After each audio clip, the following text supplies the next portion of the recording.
Hello mga ka-idol, ayan guys, ako po ay nagluto ng pritong isda at niluyahang kulay na may okra, sitaw at kalabasa.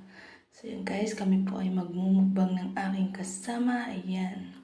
Tara guys, kain po tayo. Thank you so much po sa lahat ng aking followers at sa lahat po na sumusuporta sa akin. Mag-iingat po kayo dyan palagi. Tara po guys, sama-sama po tayong magtulungan para po sabay-sabay din po tayong aangat.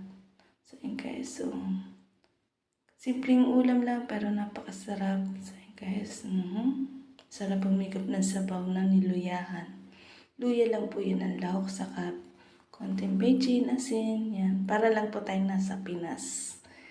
Yan, thank you po sa mga followers at sender star ko dyan. Yan, so sarap, subo ng subo. Yung hindi